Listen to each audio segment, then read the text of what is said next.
What's going on, everybody? Welcome to another edition of the CrazyFaceUno Podcast, where everyone has a story and everyone's story matters. What's your story? If you would like to support the show and help us tell more stories like the one you're about to hear, please visit CrazyFaceUno.com today. You can purchase items from our online store or even donate. And as always, I'm your host, Shane McNeely, and boy, are you in for a treat today.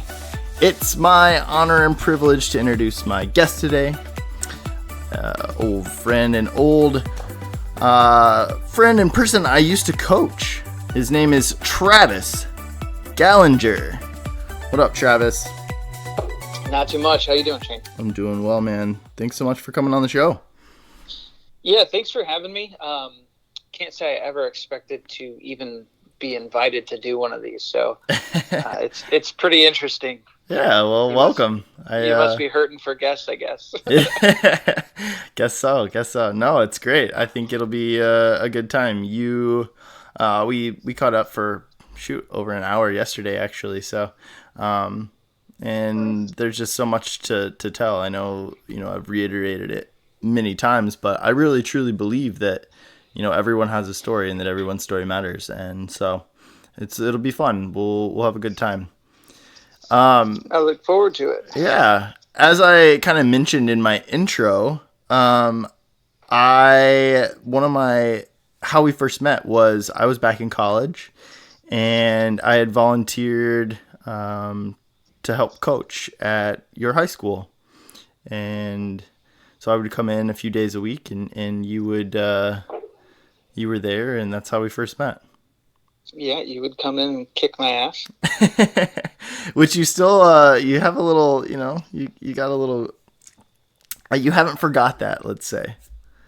I think the word you're looking for is resentment. And yeah, there's still a little there. It's funny because we were talking yesterday and you didn't realize that I had started wrestling so late in life.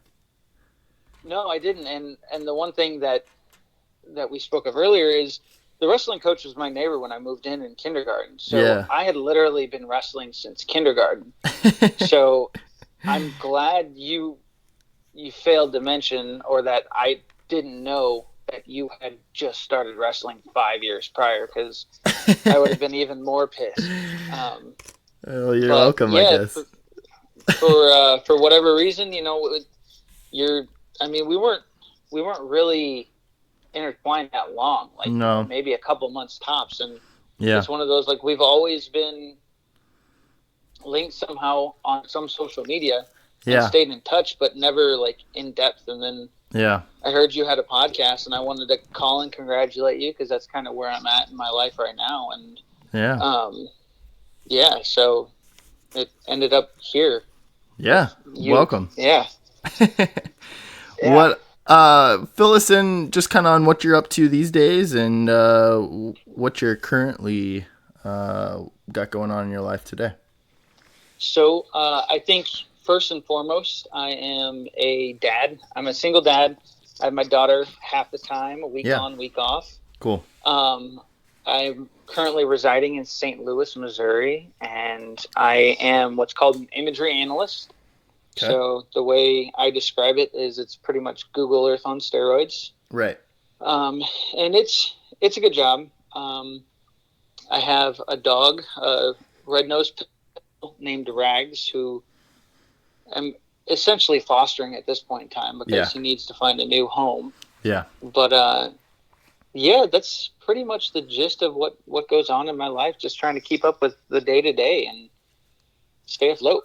Yeah, and so your job title is image analyst, is that what you said? Imagery analyst. Imagery. And so your background is you are a Marine. Sorry. I corrected myself. I caught myself. But you are in the Marines, and it's a government job, and it's part of, your background from being in the military is kind of linked to your current job now, right? Absolutely, yeah. I did 8 years in the Marine Corps. I had a pretty diversified career in the Marine Corps. I started out as a personnel administrator, which is basically just a paper pusher secretary, and I had the fortunate opportunity to go on a combat deployment and train the Afghan army, which was, to me, one of the most influential things in my life, and I'm sure we'll get to later. Sure. And that was in my first enlistment, and when time came around to, because I was hell-bent on getting out of the Marine Corps, when time came around to get out, I was like, holy shit, I haven't done anything necessary to get out. Yeah. So I spent all of the money in my savings, and I changed jobs, and I wanted to do something.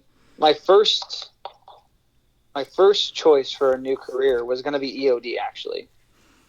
And what's that stand for? Because explosives ordnance disposal, basically disarming bombs and whatnot. And the reason I wanted to do that is because I just watched this EOD guy one time. He was looking for an IED in the road, and this dude just walks up and starts kicking dirt around, and it just blew me away. I was like, that's what I want to do. But it had a huge washout rate, and I had some issues with the current job that I was in. So I was like, you know what, I got to use some brain power, and I want to influence the guys downrange. So I came upon being an imagery analyst, and it's a way that I can help the boots on ground and actually change the battle space for them and make their lives safer and easier. And so that's how I ended up here. Yeah, and I know you can't say a lot about your job now, but what can, like, if you were able to describe, or the best way to kind of describe what you do and what an imagery analyst is, how would you go about explaining that? So I think the best way to get people to wrap their brain around it, not that it's that complex, but is the Google Earth on steroids. So you take that satellite picture, and not everything is as it is on Google Earth. Mm-hmm. So you need somebody to tell you what's actually on that picture, and that's kind of what I do. And there's a bunch of different types of pictures, and there is it's the broader scope. The umbrella catch is geospatial analyst. Okay. And you get that is encompassing of a lot of things. A lot of farmers use it because you can use certain aspects of it to tell how healthy crops are, or where you have water collecting and stuff like that. It's unclassified applications, but you don't make as much money doing that stuff. So I stay on the other realm. Cool. If we're, so, we didn't say where, but you went to a small high school. Did you live there in Indiana? Did you live there all your life then? Is that you said that's where you grew up? Yeah, so I grew up in a little town called Bourbon, Indiana. It's in between two slightly larger towns, Warsaw and Plymouth. Slightly is the key word there, if you're listening. Yeah, it's To put it in perspective, my town has one stoplight.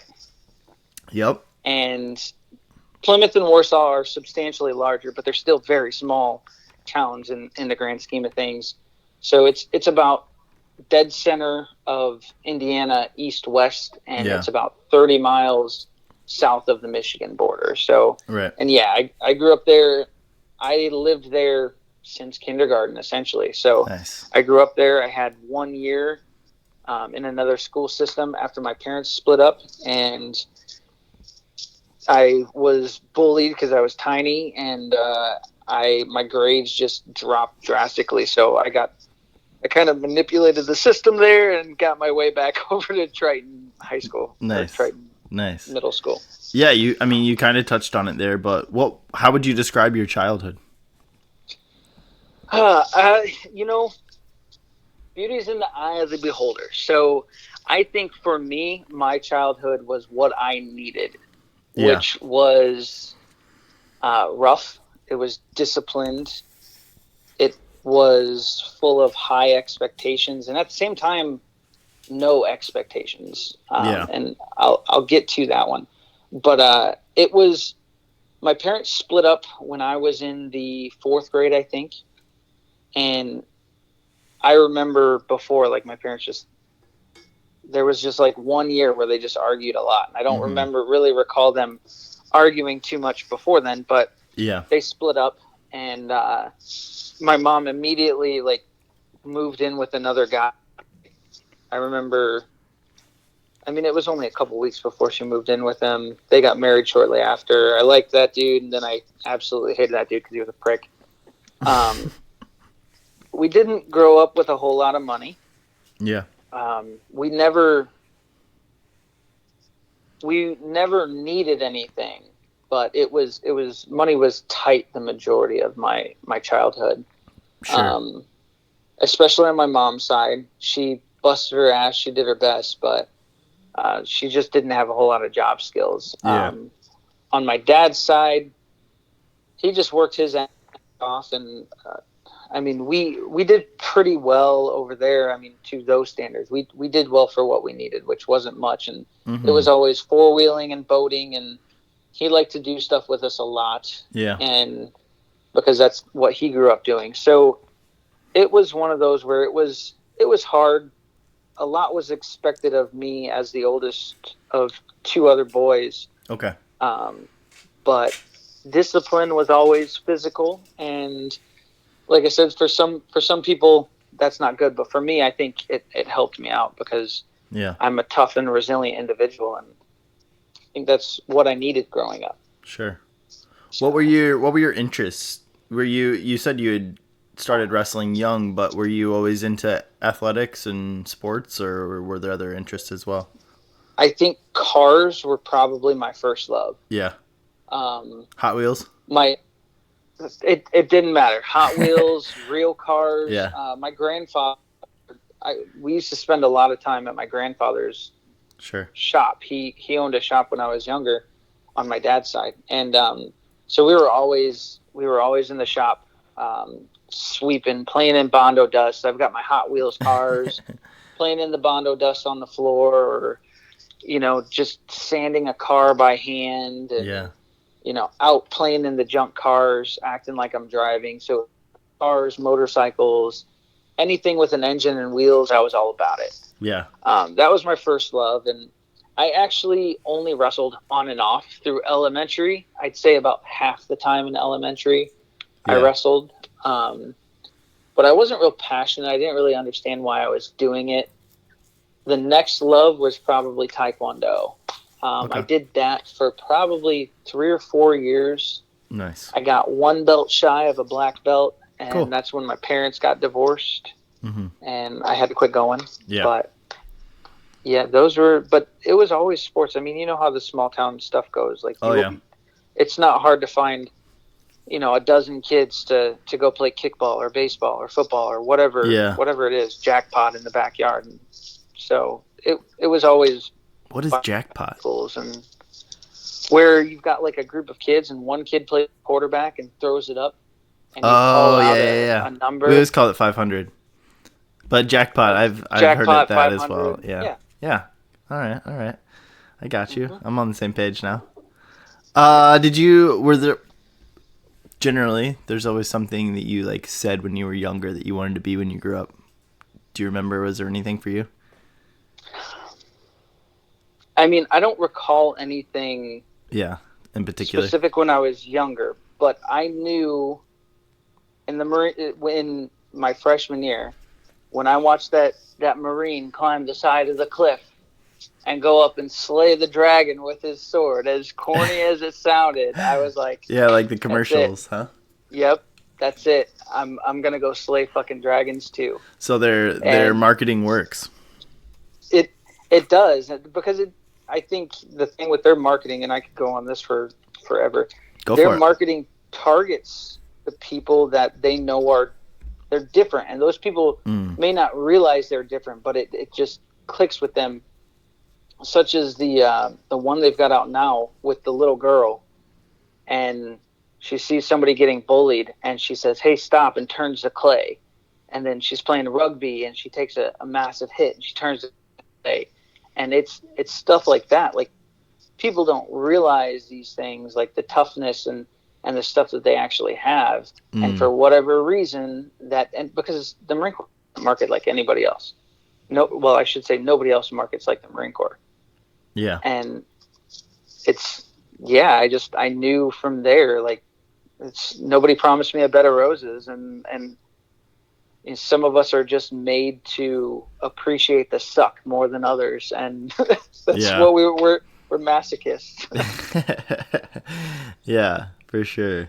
Like when you were, middle school, high school, you kind of touched on this, but what kind of student were you? So I was mostly that kid that I got A's and B's. In elementary school, I think I was just too energetic. And it wasn't until middle school that my parents actually started pushing me to get good grades. So I would actually try in middle school, and I made honor roll once, but it was like I always had A's and B's just with one C, and usually it was a math subject of whatever kind. Yeah. And that was pretty much the rest of my school career was A's and B's with one C without really trying. Like, I didn't really have to study. I didn't. Yeah. I did all my homework in homeroom, and if I got below to my dad, a C minus was a D and a D was an F. So if I got a C minus or worse, I was literally humping all of my books from my locker room back to the house on my walk home after school. And I had to be studying from the minute I got home to the minute he got home. So they had pretty high expectations for me. Yeah.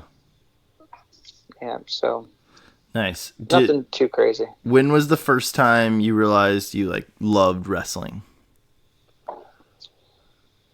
Freshman year, because I was actually successful. My entire junior high career. So I wrestled 6th, 7th, and 8th grade. Yeah. I won 3 matches. Yeah. And they were my last 3 matches of the season. And I'm pretty sure Coach Davis went to the other coach and was like, "Can I have your biggest fish?" Yeah. "Give me your biggest fish. This kid needs a win." Well, I can tell you from like coaching standpoint, from, being a coach and whatnot, it's not, you don't ask for the fish, but you ask for people that have similar skills and similar, like you want the competitive match. And I think it spills over even, you're always trying to get, even when you get to high school, you're looking for these competitive matches. They're going to push each other and see kind of where you're at and test your skills, and, and it's the same, when you start out, you don't want somebody that's just going to dominate the person. You want somebody that's all right, well, you guys both kind of, are young and haven't won a match. That's kind of the commentary you see here behind the scenes. Well, he's won 1 match this year. And it speaks for itself, right? It's okay, we got just the guy for you, all right. Yeah. And then, and it's not a diss on the person. It's just, that's how you learn, right? That's how you build some confidence, and you get Absolutely. You get this, when you can stay in a match, when you can learn and actually have a chance to try out some things that you're learning. And, that's how you gain momentum. And so from the coach's side of things, that's how that goes. And it's, you just put it bluntly, but it's similar, I mean, well, and as coaches, we want the sport to grow. Because I spent plenty of time coaching. I coached in the Marine Corps. I coached some Pee-wees. I coached, some of the guys at my hometown. And you want the sport to grow. And especially when you're in such a small school like I was, if you have that kid that just spent 3 years and got his ass kicked every single match, why is he going to want to come out in high school when the competition's better, the kids are bigger? But when they do come back out, even though they're that's the sign of a future. Their future is bright in wrestling. Yeah, because it takes a while. It generally, but screw you. I got my butt kicked too. I took my lumps. Nationals. Well, I did get my butt kicked at nationals, but no, but I got my butt kicked too, and when you keep coming back and you keep going and you keep, showing up. Or I've seen, guys that some of my favorite wrestlers to coach in the past have been the ones that weren't necessarily like the best on the team, but the ones that stuck it out for 4 years and got to their senior year and they had a winning record, and they were just solid guys where you could count on them to never give up and never quit. And those are the guys you need. Those are the guys that push your team. Those are your leaders. Those are the ones that have that mental toughness piece that is missing sometimes in others. And there's just something about that character of that individual that sometimes I think when you can match that character with talent and skill, like that's when you see guys really excel and succeed. Not that you can't have it happen vice versa, right? Yeah. But you really see like they're different, those individuals that have that mental toughness piece as well as like the skills to excel and succeed.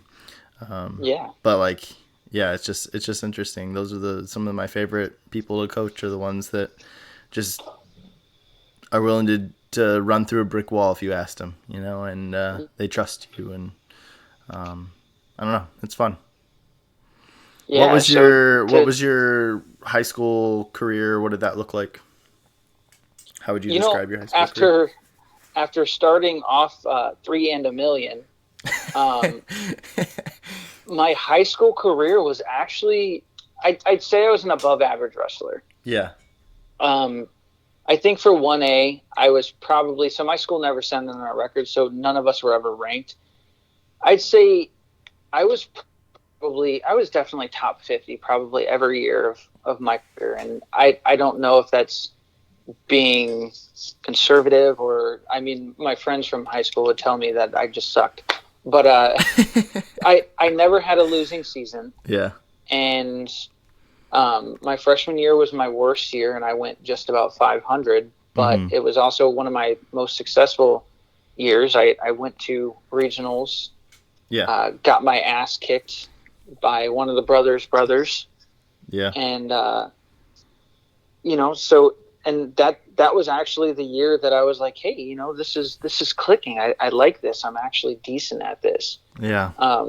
So my career, I would say, was good enough to make me fall in love with the sport forever. Mm-hmm. You just learn so much. It's just it's a sport that teaches you about life and overcoming adversity and discipline, and I don't know. It's a character building sport. I don't think, for me in my Marine Corps career, I don't think that there was any better setup for me than the childhood that I had and the experience that I had wrestling. Because when you're surrounded by a bunch of tough people, a bunch of alphas, you're on a different level of toughness. Yeah. And there's been times where it really is like it sets you apart, and the other people don't understand how you can do those things, and you do, or maybe you don't. But I always knew that it was mostly because of wrestling. Like, that's why. Yeah. And the fact that I hated to fail and I hated to let anybody beat me. So. See, that was me, and I attribute that to my success just, in my short time that I had wrestled in high school. But, I still hate losing, and like, it's almost like I don't know if I probably still do. I still do. But it's like this chip on my shoulder that I'm like, I don't, like, tell me I can't do something and I'll prove you wrong, kind of thing. Like, yeah. Two stories about tell me I can't do something. So, for one, I remember it was one of the last meets of, I think it was my 8th grade. It had to be my 8th grade year. And my dad and my dad's girlfriend actually had a wager with each other that I would lose. And my dad put money, $5 down, that I was going to get my ass kicked. And my dad's girlfriend said I was going to win. I think she was just doing it to be nice. Well, I was like, and at the time, I mean, I couldn't control it. I was like, wow, my dad is a real asshole. But I did get to prove him wrong, and I don't know if that resonates. I know it resonates with me now, but one of the big ones, and this is kind of where my life kind of clicked for me, and I don't remember what year it was, maybe sophomore, junior year. I lived downtown, if that's what you'll call it. I lived on the south side of town in Bourbon, and Plymouth was, I think it's like a 9-mile drive. And my brother or whatever had a soccer game or something in Plymouth, baseball game. And I said, you know what, I'm going to run the rest of the season had just gotten over. I sucked, in my opinion. And I was like, you know what, I'm going to prepare for next season. And I said, I'm going to run to Plymouth. And my dad said, no, you're not. And I said, yeah, pick me up when I get there. And I had never even ran over like 2 miles, 3 miles before. And I got there and I was like, yeah, go buy me lunch, bitch. But no, I definitely didn't say that. But yeah, that was where my kind of screw you mentality, like I'm going to do it. Yeah. Like, yeah. It's like this, we've got this screw loose in our head or something, you know? Yeah. At least one. Yeah. Were you involved in any other extracurriculars? I did football from 6th grade to junior year. Yeah. I was way too small. My freshman year, I weighed 117 pounds. And I also had the nickname Rudy because I was just way undersized, but just, I don't know if I was just too dumb or too tough, but either or, that's where I am, because I would just get my ass kicked all practice long, and I would just get back up. And so I did football.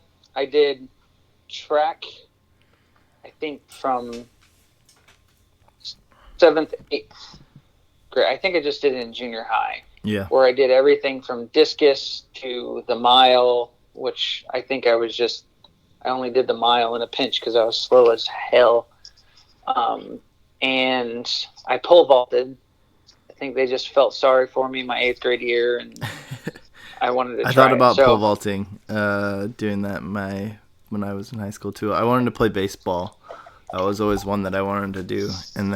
But freestyle season was during the spring, and so I ended up not doing that. But I didn't run track. My big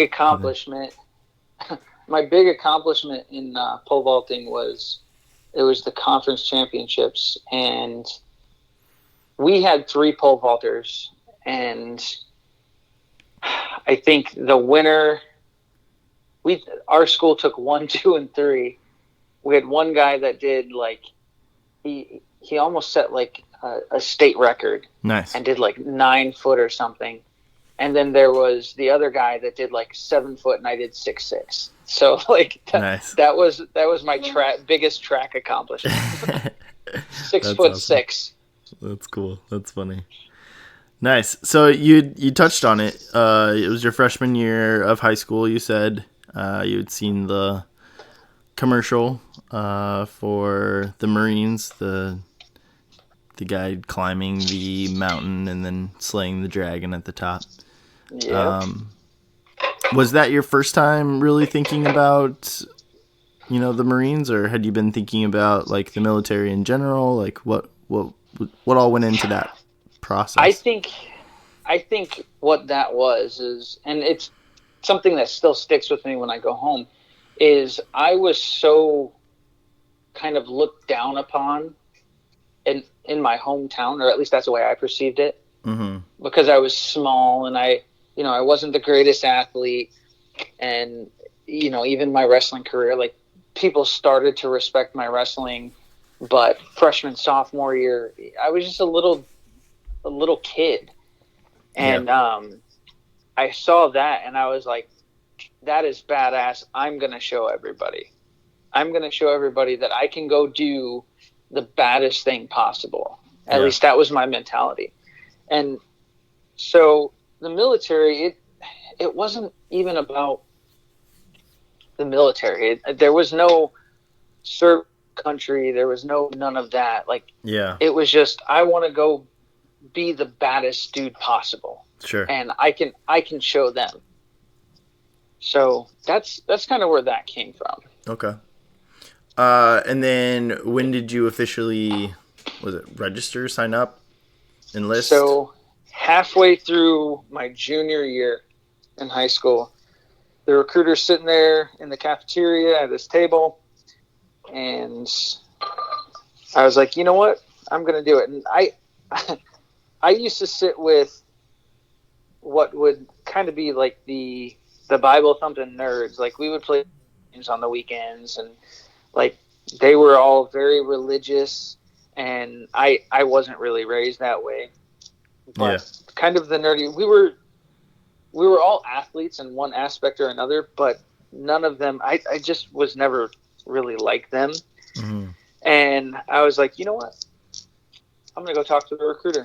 And I think I talked to him before I was 16. He's like, hey, I can't touch you until you're 16 or whatever the rule is.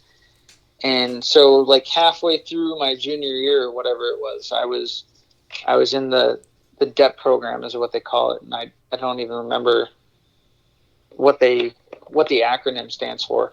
But yeah, so junior year, I already knew where I was going, and it was one of those, like, I knew I could back out. So I really wanted to go wrestle in college, but I knew the chances of that, and the fact that, like, my school, unless you're the exemplary guys, the Zicks, the Almers, like, you didn't get that type of attention. And I wasn't that guy. I wasn't their skill level.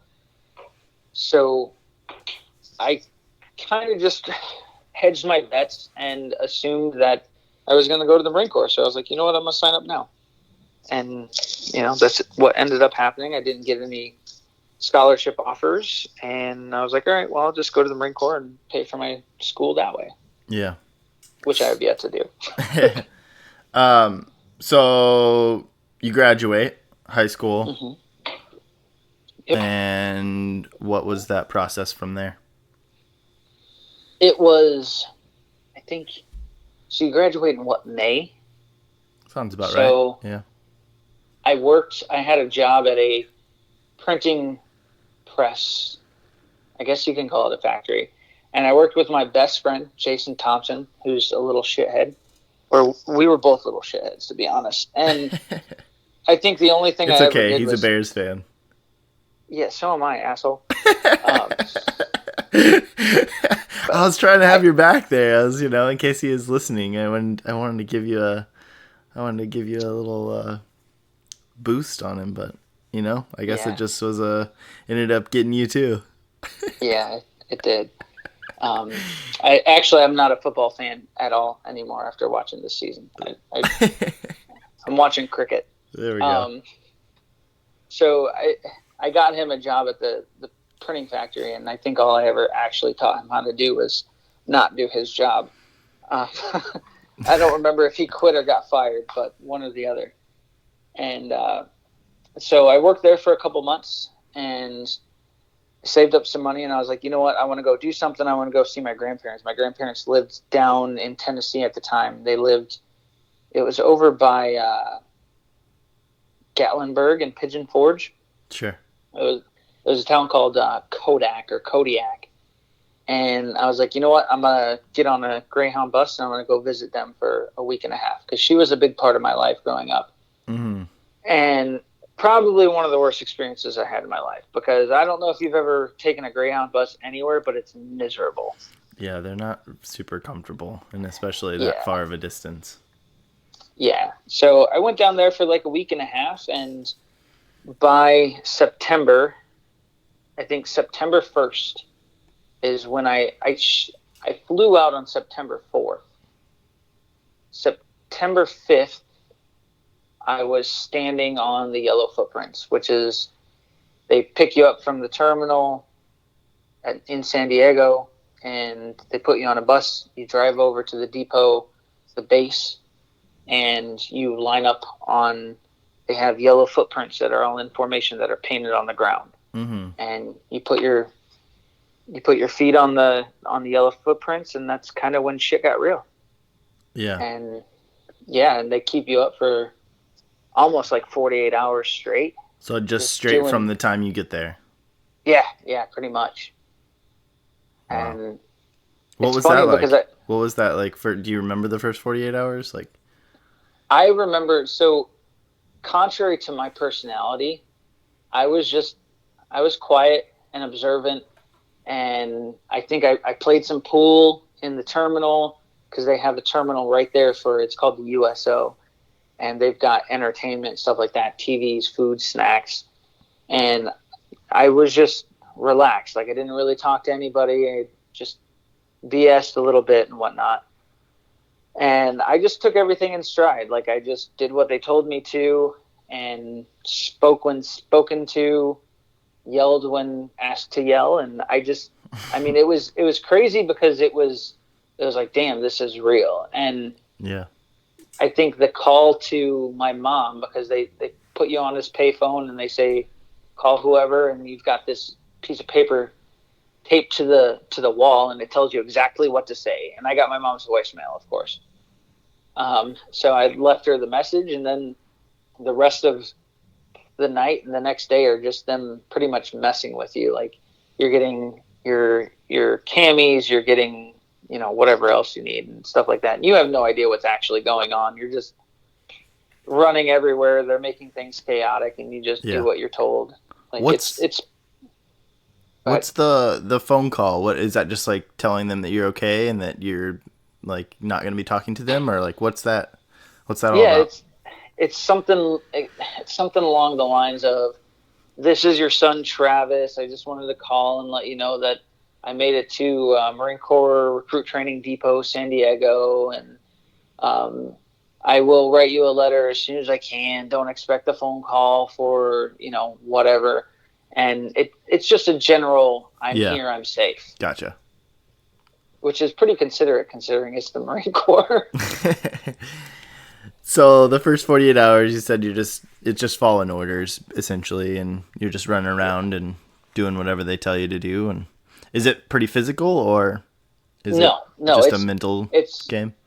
Yeah, it's at that point, it's all just mental. It's sleep deprivation. Yeah. It's, the first time you actually get to sleep, you hear like kids crying in their rack or in their bed.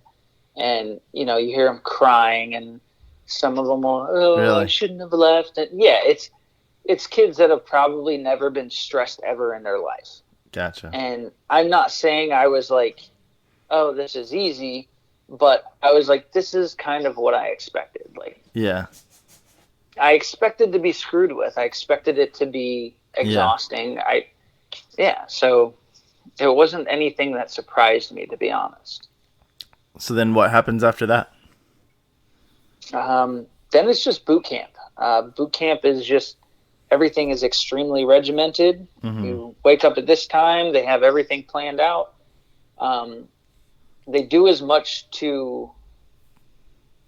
It's more mental than anything. Yeah. Like, for us being wrestlers, like, I wrestled year round. Whether I competed or not, it didn't matter. I was on the wrestling mat. Right. Or I was always in shape. So to me, like, physically, it was never hard. Mm-hmm. When most kids lose weight, I gained weight because I wasn't as active. I was eating more than I was used to eating. Yeah. And I put on probably 10 pounds of muscle. Yeah. So it's a lot of learning. Everything you do every day, all day is learning something. You're learning how to march. You're learning how to eat. You're learning how to be professional.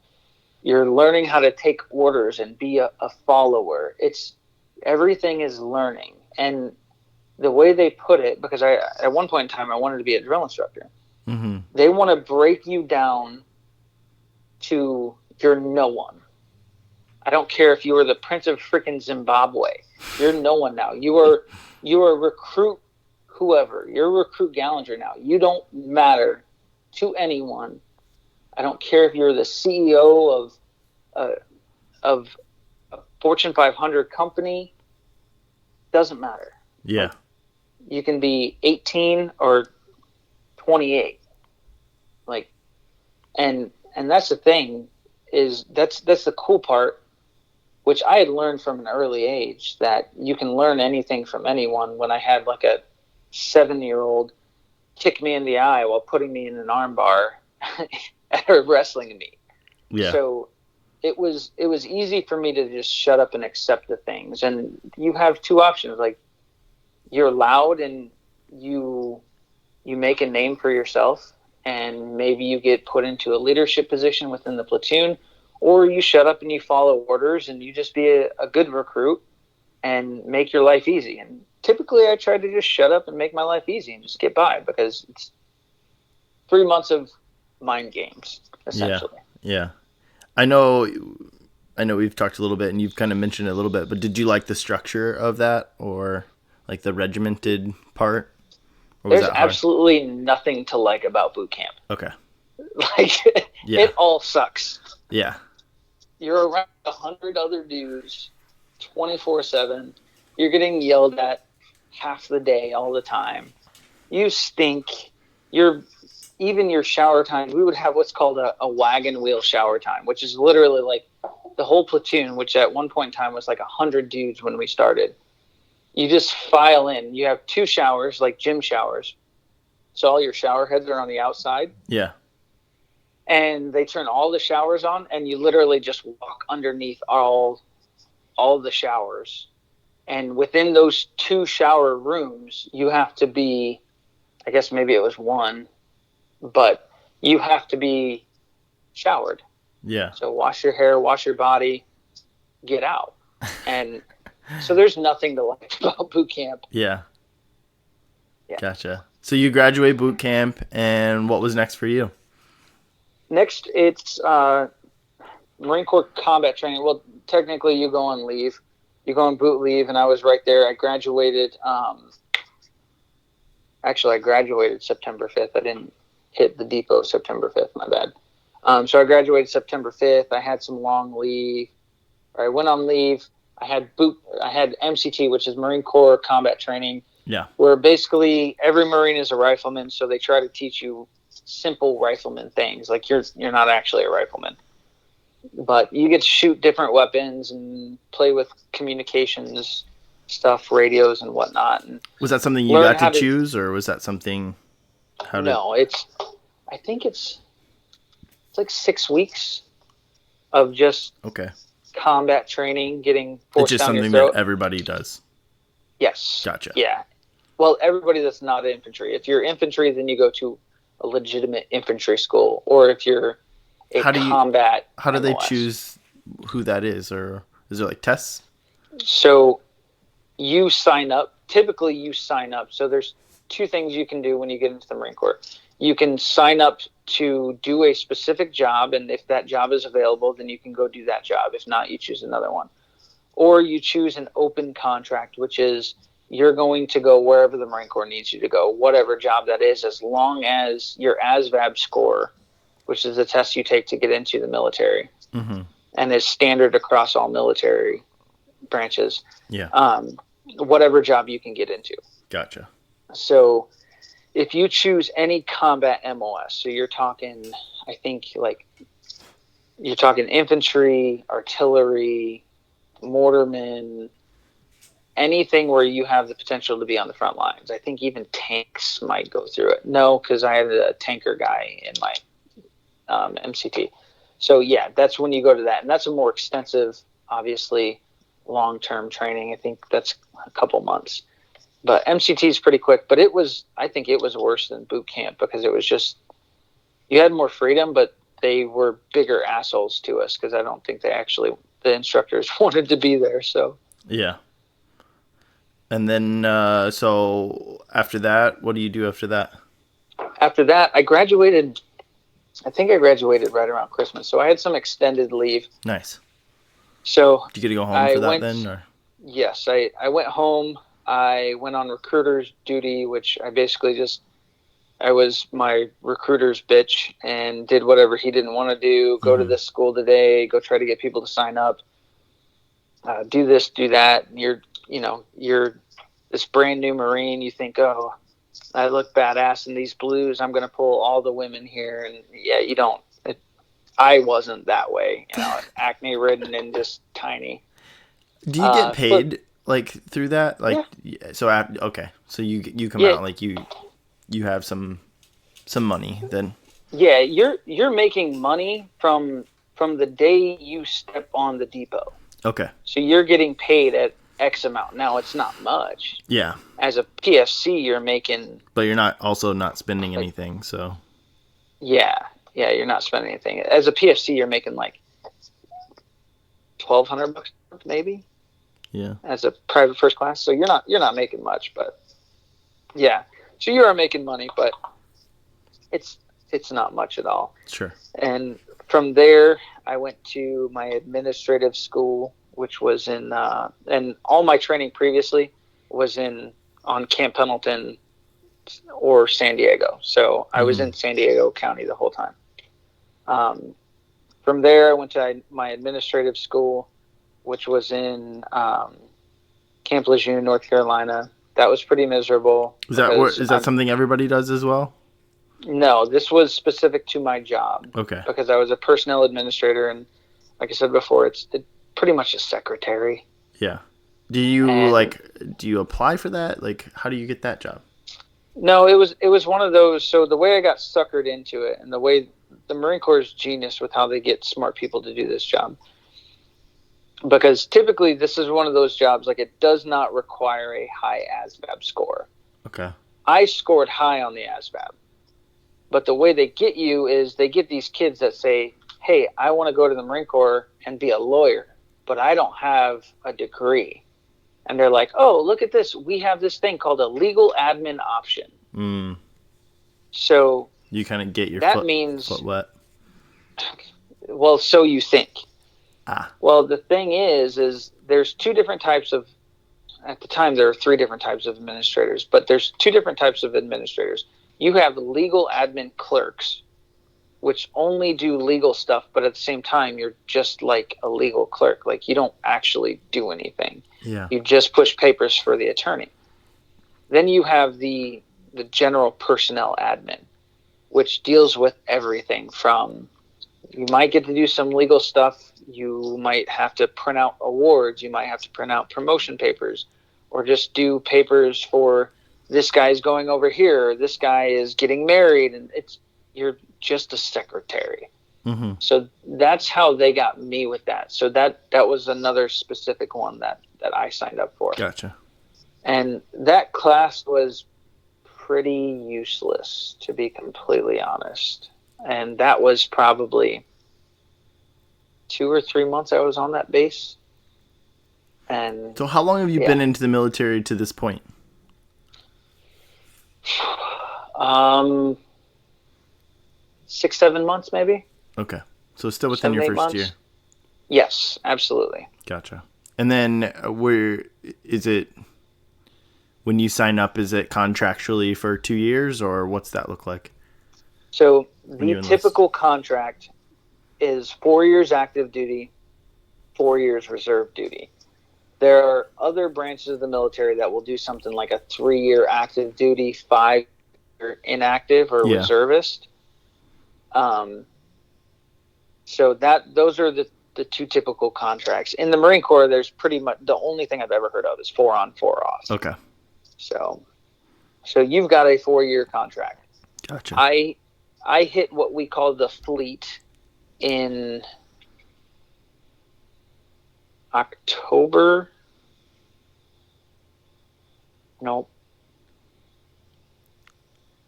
Yeah, maybe it was October. I think around October 2008. So you figure I had been in the Marine Corps for, I guess, like 10 or 11 months by that time, from the day I graduated. So almost a year, and I ended up in Okinawa, Japan. Gotcha. So, which is something I requested. I wanted to go over there, and when you graduate your first school, you can request to go certain places, but it's wherever the Marine Corps needs you at the end of the day. How was your experience there? It was good. Looking back, it was okay. What was your job title, or what were you doing when you were there? Same thing. I was just a personnel administrator. Got it. So when you get on island, they give you a brief and they tell you you're going to become one of three things, or a combination of three things. You're going to become an alcoholic, a gym rat, or a Bible thumper. And that's exactly the way they described it. Or a combination of three of them. And I became an alcoholic and a gym rat. Gotcha. So, yeah. And it was a good time. I was fortunate enough in my position that I worked for people directly that were higher up in the chain of command. I had a driver's license by, I don't know, a year and a half of being there. I made the Marine Corps wrestling team. I got invited to try out for the Marine Corps wrestling team. I did that for about a month and a half, which was physically the most demanding thing I've ever done in my life. Hands down, nothing compares. We're talking the first week, I'm literally going up and down stairs sideways. Like, I was so sore it hurt to sleep. But at the same time, I got paid to wrestle. Yeah. Like, there was nothing better. And an easy practice for us is what we called the bridge run, which was a 6-mile run. That was an easy practice. Yeah. That was a pretty cool experience. College athletics, I didn't wrestle in college because Bethel had dropped the wrestling program, but yeah, I got that on you. Yeah. But I played soccer there, and it's just everything's intensified. Yeah. The first day, the coach's belief was the only way to get in shape is to shock your body in shape. And to this day, I have never puked because of physical wear. Like, I've pushed my body to almost passing out, but I've never puked. And I remember the way the first hour and a half started off was buddy carry drills around. We had an entire gym. So we had like 3.5 mats set up in this entire mat floor gym. Mm-hmm. And we had to run around the whole outside with your buddy that you're carrying. And I remember I set my buddy down and I was dizzy as hell. I thought I was going to pass out. And I literally just picked him up and said, well, I guess if I pass out, then I'm done. So, but I survived, and I was going to get brought on the team as basically a practice squad or an alternate. And my unit actually pulled me back because they didn't think I guess they didn't think I was going to make the team, which they weren't wrong. I didn't make the team, but I wasn't going to get to compete anyway. Yeah. And the caliber of guys they had there, like 4 of the dudes got offered full ride scholarships to Michigan State. Gotcha. Like, and you figure right there, that's a third of the team. Yeah.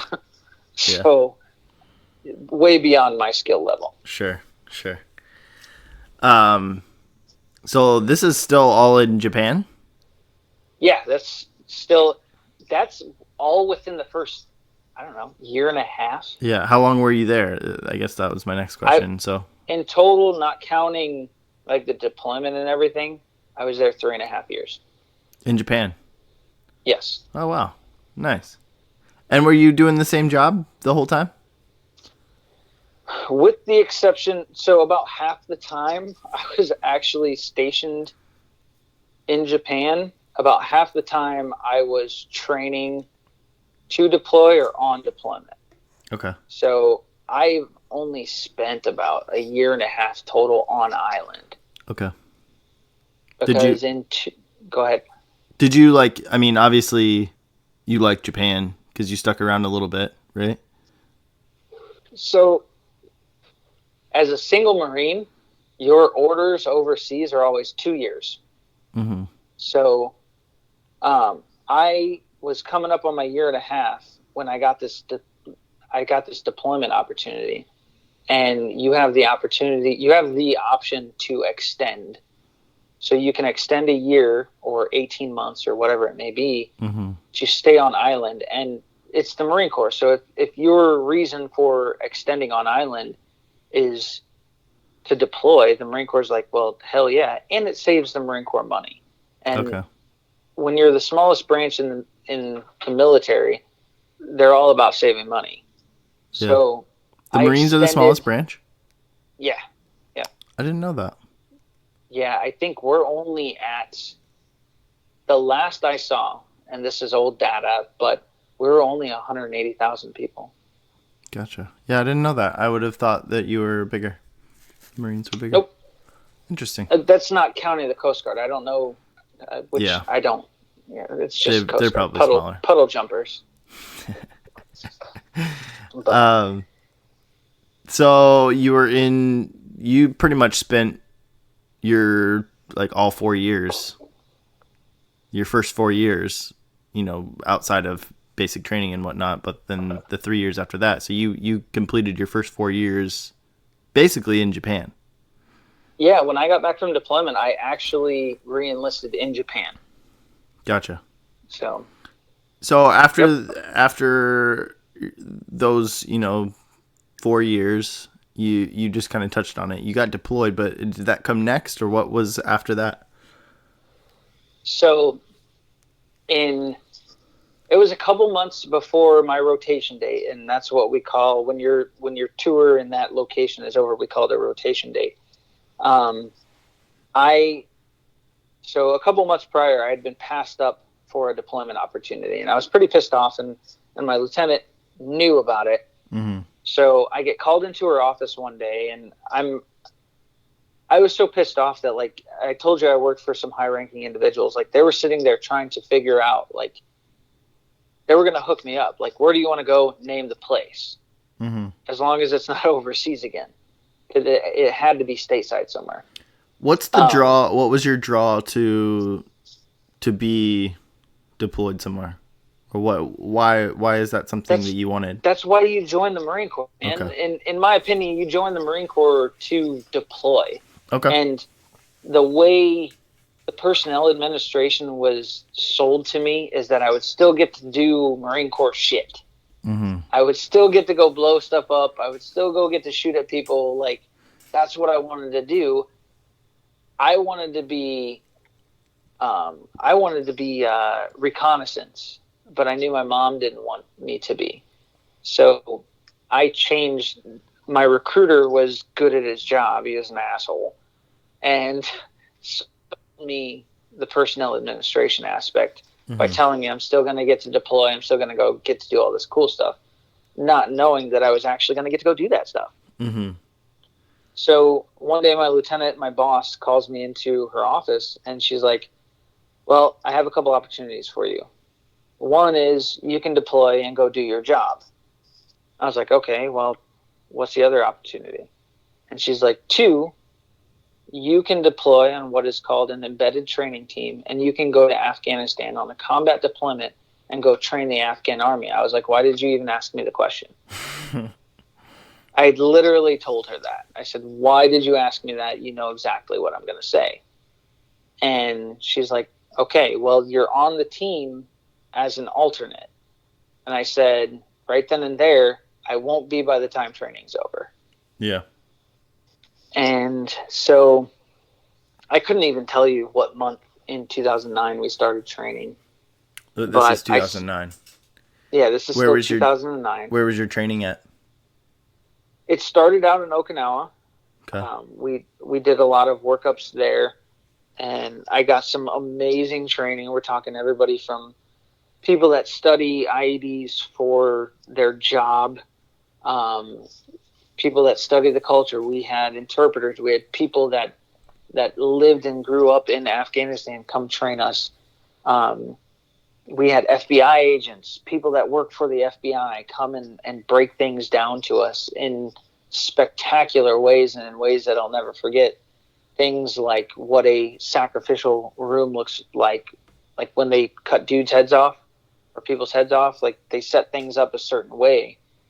And that was one of the most miraculous classes I've ever been to, because they taught it in a way that when they wanted you to remember something visual, they would stand on this side of the room because your eyes move to this side of the room and your brain retains that portion because you're looking that way, and then the opposite for the other. And that was just a phenomenal class. And from there, from Okinawa, we went to, I don't think we did anything on Pendleton, but we went to 29 Palms. We did some desert training. Yeah. I got to, during the Super Bowl, so this was Super Bowl time frame, so what, like February? 2009 still? 2000, it would be 2010 at this point in time. Okay. We were in Nevada, and we went and did some mountain warfare training, and I think our base camp was at like 6,000 feet. Yeah. We were way up in the mountains, and it was one of the most fun and rigorous training that I'd ever done. But it was kind of pointless, to be honest. It just taught you how to climb mountains. Yeah. But it was pretty cool. But waking up when it's like 20 degrees, you're at 6,000 feet, you're literally spooning with 3 other dudes in a tent. It definitely made your team really close. I'll put it that way. Yeah. Cold? Yeah. It was cold. But then once you got moving, it's weird, and I'm sure you've climbed some mountains because you're crazy. But once you get moving, like, you don't need a whole lot of stuff. Yeah, because you don't want to start sweating either. Yeah. So it was just interesting. It was pretty cool. I have some really sweet pictures. Nice. Just because it was beautiful. I think one of the highlights, though, was there's no bathrooms up there because you're living in tents. Right. So you poop in plastic bags on a 5-gallon bucket. Yeah. And about 100 meters away from the campsite was this little creek. And we had set up our 5-gallon bucket, basically our poop station, right by the creek. There was nothing better than going and dropping a deuce in front of this beautiful little creek with this beautiful mountainous drop set, snow cap. Like, it was the most relieving thing ever. Like, nothing behind you mattered. Yeah. There's 100 dudes behind you, but you know what? This right here, pooping, it was great. Sounds beautiful. Sounds peaceful. It was phenomenal. So how long was your training? I don't know, like 8 months, I guess. Okay. So that was like your last one? Yeah. I ended up, I think we had to fly back to Okinawa, and then I had to fly back stateside for pre-deployment leave. And I remember I was home for my birthday, so it was March. I turned 21 back home. And I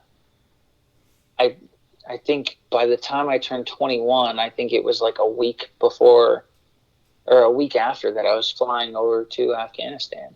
Yeah. So yeah. You get to Afghanistan, and what was that experience like from that point? A mind fuck. So sure. We, you have to take like 7 stops just to get to Afghanistan, and I'll skip the boring parts. But so the way I was in Marja is where I was stationed, and I think National Geographic or Vice, or probably not Vice, maybe it was HBO. HBO did a whole series on Marja, Afghanistan. It's Okay. called The Battle for Marja, and I was there about 2 weeks after they stopped filming. But it was the biggest helo insertion since Vietnam. And when I got there, we landed in the middle of this field, and it was dark as hell. And me being the lowest ranking guy on the team, like, I had to unload this helicopter. Mm-hmm. You're in the middle. It was like some James Bond shit. Like, they just drop you off. They don't tell you where you're going. You have no idea. And next thing I know, like, I'm unloading this helicopter with like 2 other dudes. Just, you don't know what's going on. You're like, all right, well, I'm going to get sniped any time now, is your mindset.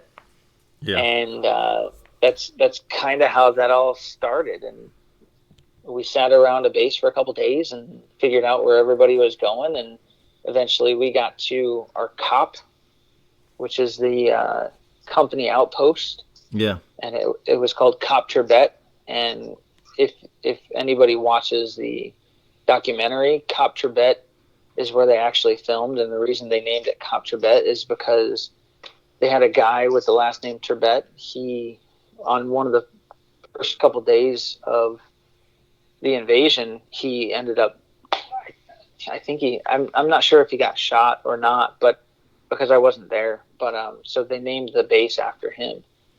And I was out there for 9 months in Marja, and I was. When did they tell you? Like when you get off you unpack the helicopter, and was it right away then they told you where you were and what was going on?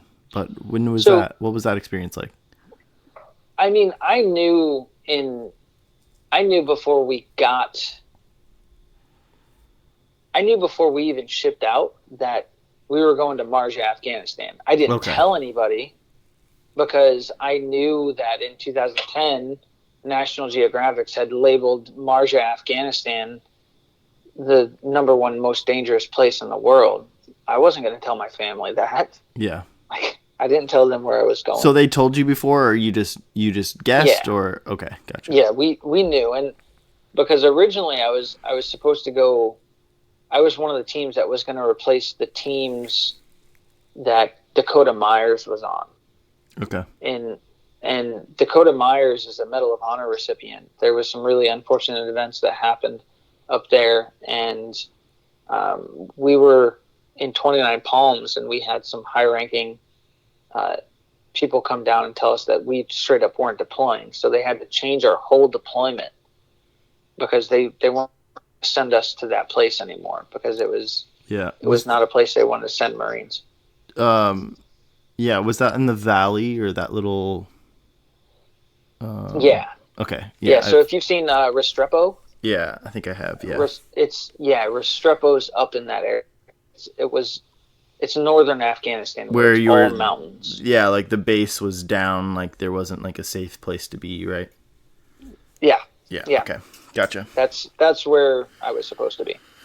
So, yeah, they changed that up and told us we weren't going there, and they didn't know what they were doing with us for a while. So they decided to attach us to a unit, 1st Battalion, 6th Marines, and that's how I ended up in Marja.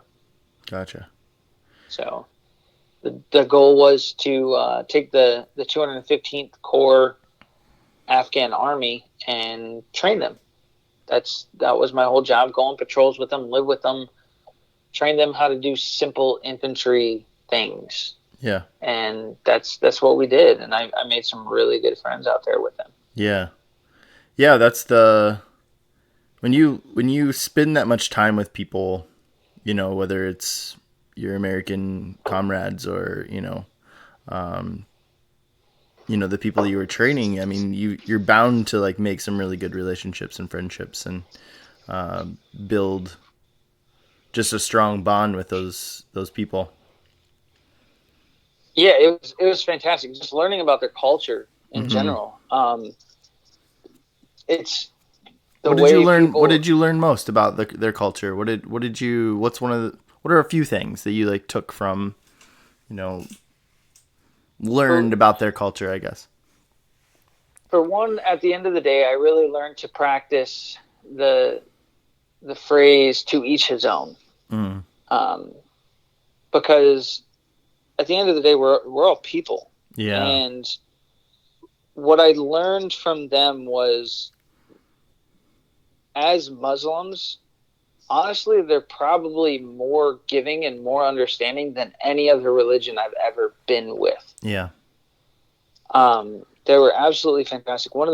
I wasn't out there 2 months, and I'm sitting at one of these posts, and it was a cold night that night. And I was just there observing and helping to train and monitor some of my Afghan forces. And I had laid down to go to sleep, and I didn't have a blanket because I didn't think it was going to get that cold. So I covered up with my flak jacket, my bulletproof vest. And I guess I must have fallen asleep and ended up shivering. Next thing I know, I ended up waking up to one of the Afghans giving me a blanket, his blanket, because he was going on post, and he was going to go stand security, and he wanted me to have his blanket. Yeah. and we couldn't speak the same language. Sure. Like, he had no idea. I didn't know this dude. Like, I'd only known him for a month. Mm-hmm. And yeah, that was the first time that I was like, you know what? I'm going to try to learn as much about these people as possible. And just let them know that we're here for them. Yeah. Yeah. So that's awesome. What was so with the language barrier? What was that? Was that hard? What was the process of training a group of people with a language barrier like that? So I had an interpreter almost the majority of the time. I made really good friends with my interpreter. Were they Afghani as well, or was it? He was Afghan. Okay. Yeah, he wasn't from the area. He was from Kabul, and he was actually a super smart dude. He was really smart. Yeah.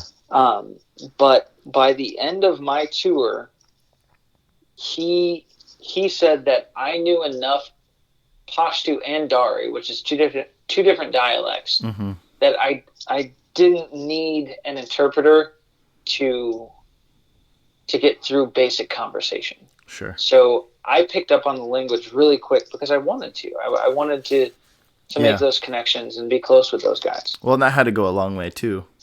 Oh, it did. They love me. That, and they're a huge fan of. So the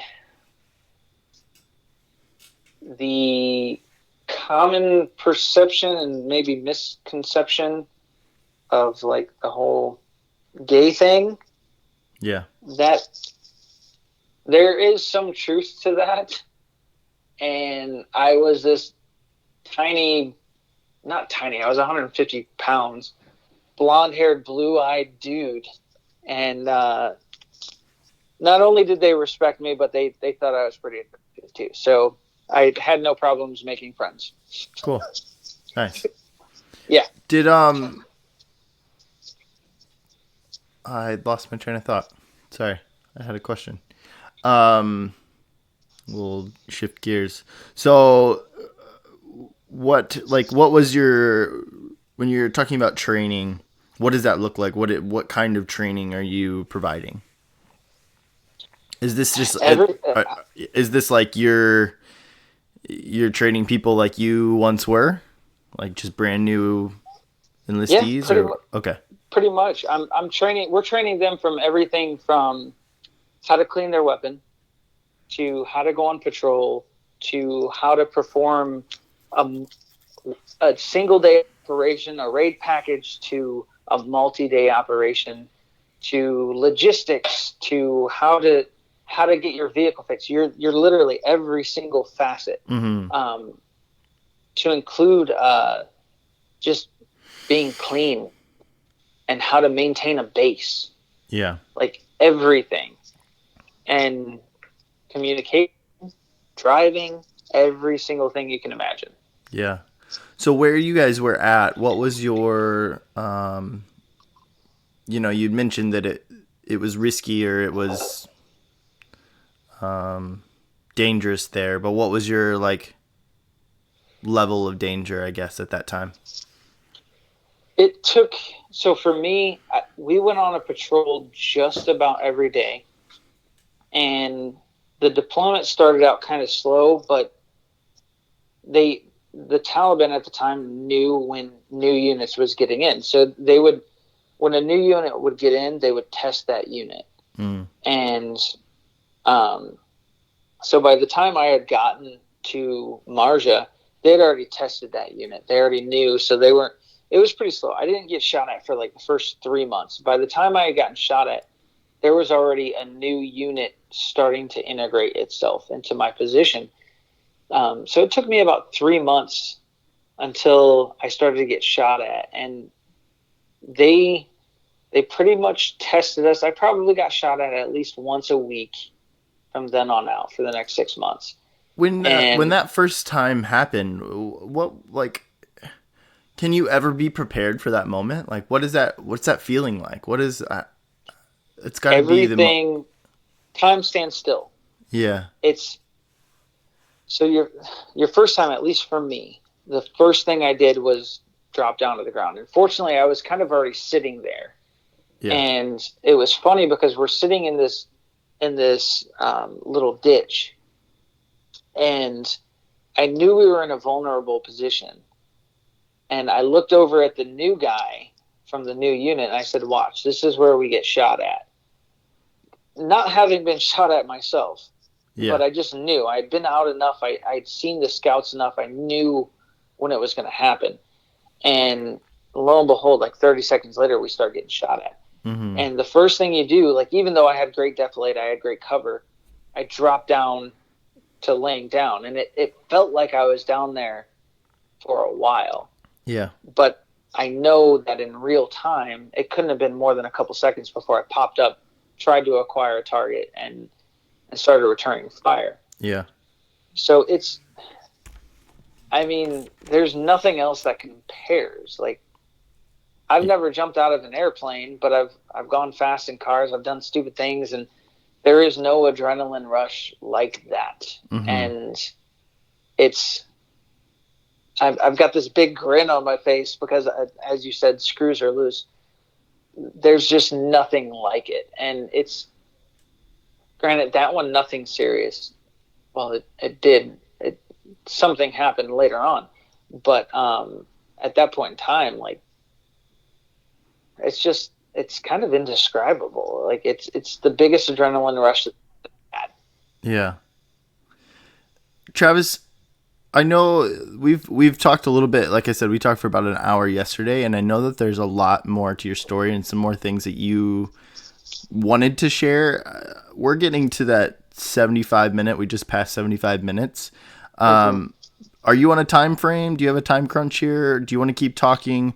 I say this because if you do, what I will do is we'll just continue on. We'll do a to be continued, and then we can record the second part so we don't run in the risk of like running out of time. Does that make sense? Yeah, we can keep going. I got nothing but time tonight. Okay, cool. Made sure I made plenty of time for you. All right, so I'm going to close this out, but if you're listening to this point in time, this story is going to be continued, and I will post this as well, the second round of Travis's story. So first, I want to say thank you for listening, for everybody listening. I'm going to just close us out here. Thank you all so much for listening. If you've enjoyed the show today, visit us on Facebook and Instagram and comment on the post. If you want to go above and beyond, get the word out and share more about CrazyFaceUno. You can share with your friends, your family, random strangers on the street. We're welcome to everybody. Please visit unsubscribe. Please visit crazyfaceuno.com. Buy merchandise, and you can donate there. Your contribution helps us share more stories like Travis's and stories just like yours. I want to thank you all so much for listening. This story is to be continued, so I hope you tune in next time. Thanks again for listening. Peace.